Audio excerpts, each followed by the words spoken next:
Police ने अपनी पूरी तरह से एक महिला कर्मचारियों की टीम बनाई और 40 दिन तक इस ऑफिस में अपने ही पुलिस कर्मचारियों को यहां पर स्टाफ बनाकर एंट्री करा दिया।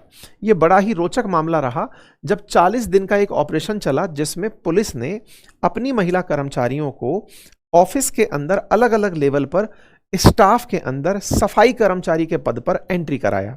ये सफाई कर्मचारियों को क्योंकि कहीं पर भी एंट्री आसानी से मिल जाती है, अगर कहीं पर कोई पार्टी हो रही है तो वहां पर सफाई कर्मचारी एंट्री कर सकते हैं। इस तरह से पुलिस ने 40 दिन तक डिफरेंट फ्लोर्स पर अपने स्टाफ को तैनात किया, जो कि ऐसी जगहों पर जहां पर महिला और पुरुष एक साथ बैठे हैं, ऑफिस के अलावा वाली जगहों पर बैठे हैं, खाना खा रहे हैं, पार्टी हो रही है या ऑफिशियल मीटिंग्स हो रही हैं, वहां पर पुलिस ने जा करके इन संदिग्ध घटनाओं पर नजर बनाना शुरू किया। क्योंकि शिकायतकर्ताओं का आरोप था कि कुछ सीनियर ऑफिसर्स जो कि मुस्लिम हैं, उनके द्वारा हिंदू महिलाओं को जबरन काम के नाम पर प्रेशराइज करने का प्रयास किया जा रहा था। इतना ही नहीं, धर्म के नाम पर उनसे हिंदू धर्म की बुराई साझा की जा रही थी, उनके किसी काम के बिगड़ने पर उनके धर्म में कमियां बताई जा रही थी और उन्हें जबरन बरगलाकर सेक्सुअल संबंध बनाने के लिए, यौन संबंध बनाने के लिए उन्हें प्रेरित किया जा रहा था। कुछ इस तरह की घटनाओं को बिल्कुल पुलिस चाहती थी कि वो उन्हें वहीं से मौके से ही पकड़ करके लेकर आए। इसी को देखने के लिए पुलिस ने यौन उत्पीड़न, धर्म परिवर्तन के दबाव और एचआर की अनदेखी के सबूत जुटाने के लिए खुद एज एन अंडरकवर ऑपरेशन 40 दिन का ऑपरेशन चलाया।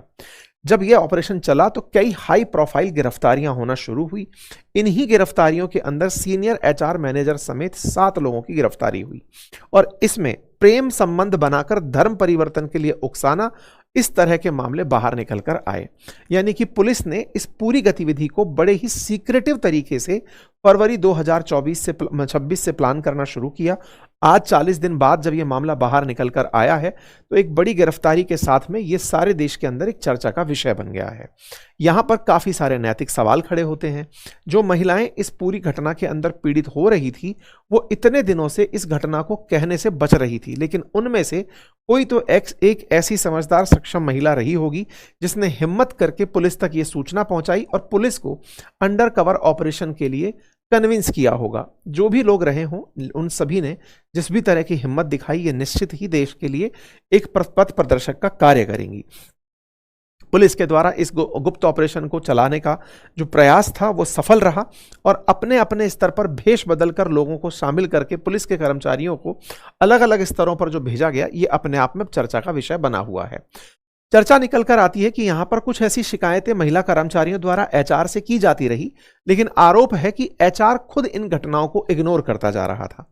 जब संदिग्ध लोगों के मोबाइलों को तलाशा गया तो वहां पर देखा गया कि कुछ धार्मिक पोशाकों की तस्वीर मिल रही हैं। पूरी तरह से ग्रूमिंग गैंग की तरह से ये लोग काम कर रहे हैं। अर्थात कुछ ऐसी महिलाओं को जो कि ऑफिस के अंदर नई ज्वाइन कर रही हैं, उनको यह देखा जाता था कि क्या ये किसी प्रकार से परेशान है, आर्थिक स्थिति खराब है, काम में इन्हें परेशानी आ रही है, तो उन्हें सीनियर्स के द्वारा बरगलाकर धर्मांतरण के लिए उकसाया जा रहा था। इस पूरी प्रक्रिया को पुलिस ने बकायदा एंड टू एंड नोट किया और 9 एफआईआर दर्ज की। उन 9 एफआईआर में पुलिस के पास अब नामजद लोगों की शिकायतें हैं। इनमें से प्रमुख आरोपियों के अंदर दानिश शेख, तौसिफ अख्तर और निदा खान के नाम निकल कर आए। चर्चाओं में चीजें निकल कर आई कि यहां पर महिला कर्मचारियों को घूरने से लेकर अश्लील व्यवहार तक के तमाम मामले कई एफआईआर के अंदर इंडिविजुअली निकल कर आए। हर एफआईआर के अंदर लगभग एक जैसी कॉमन स्टोरी थी कि यहां पर धर्मांतरण को लेकर के या फिर धर्म के आधार पर टारगेट करने को लेकर विक्टिम बनाया जा रहा था। महिलाएं लगातार पीड़ित हो रही थी और पीड़ितों का फिर शोषण हो रहा था, उन्हें ब्लैकमेल किया जा रहा था। एक बार यौन संबंध किसी एक व्यक्ति के साथ स्थापित होने के बाद किसी अन्य व्यक्ति के साथ भी ब्लैकमेल करके यौन संबंध बनाने के लिए उकसाया जा रहा था। ये लगातार ऐसी घटनाएं हो रही थी जिसकी शिकायतें जुलाई से हो रही थी 2022 से। पुलिस के द्वारा फरवरी 2026 में इन शिकायतों को ध्यान में रखते हुए एक अंडरकवर ऑपरेशन चलाया गया और उस ऑपरेशन के बाद आज ये देश के अंदर नेशनल मीडिया के अंदर प्रमुख सुर्खी बना हुआ है। महिलाएं जो यहां पर बचकर निकली, उन्होंने अपनी आप बीती मीडिया को साझा की। यहां पर कई ऐसी बातें निकल कर आई कि यहां पर उन पुरुषों को जिनके कई परेशानियां चल रही हैं, मान लीजिए किसी की वाइफ कंसीव नहीं कर पा रही है, तो ऐसी ऐसी बातें निकल कर आई कि धर्म के नाम पर उन्हें भी बरगलाया जा रहा है कि तुम्हारे धर्म में खराबी है, तुम इस तरह से क्यों नहीं कर लेते। कुछ ऐसे शब्द जिनका बातें मैं बोल भी नहीं सकता, कुछ ऐसी चीजें निकलकर यहां पर निकलकर आई। कुल मिलाकर के एक ऑफिस के अंदर धर्म के नाम पर धर्मांतरण से लेके यौन उत्पीड़न से लेके वो सारी हरकतें चल रही थी कि यदि ये सारी हरकतें पाकिस्तान में चली होती तो 9 एफआईआर नहीं अपितु 9 फांसी की सजा सुनाई जाती, क्योंकि पाकिस्तान में ईश निंदा, ब्लास्फेमी मृत्युदंड की सजा पर जाती है और वहां पर अपराधियों को सीधा फांसी पर लटकाने की बात होती है या जनता ही फैसला कर देती है। जिस सेक्युलर देश में आप और हम रह रहे हैं वहां पर केवल 9 एफआईआर की बातें आ रही हैं, लोग विमर्श कर रहे हैं, लेकिन इन विमर्श में किसी प्रकार के कड़े फैसले की बातें और चर्चाएं नहीं आ रही हैं। ये बेसिक अंतर है सेक्युलर कंट्री होने का, जो अंतर आपको यहां पर दिखाई दे रहा है। अब इसे सही या गलत में लेना आपके ऊपर है। यहां पर आरोप निकल कर आए यौन शोषण के, मानसिक उत्पीड़न और ब्लैकमेल के, धर्म परिवर्तन के दबाव बनाने के और प्रॉपर तरीके से ट्रैप करने के। ये अगेन मैं बता दूं कि ये तस्वीरें किसी की भी इमेज को दिखाने के लिए नहीं है, ये सब एआई जनित तस्वीरें हैं। आजकल एआई से आप तस्वीरें बना सकते हैं, आप सीखना चाहें तो हमने कोर्स सजेस्ट किया हुआ है आपको। मतलब कहीं ऐसा ना हो कि साहब आपने किसी की तस्वीर पब्लिक में क्यों दिखा दी, महिलाओं की तस्वीर तो साहब नहीं दिखानी होती है। ये सारी सिंबॉलिक तस्वीरें हैं जो हम आपके साथ साझा कर रहे हैं, ठीक है साहब। ये कुछ तस्वीरें हैं, इनके अंदर गिरफ्तार हुए लोगों के नाम आपके सामने हैं। तौसीफ अख्तर, रजा मेनन, शफी शेख, शाहरुख कुरैशी, आसिफ अंसारी। निदा खान के बारे में गिरफ्तारी को लेकर अभी सवाल है कि वो फरार चल रही है। उसके घर वाले कह रहे हैं कि वो एचआर नहीं थी।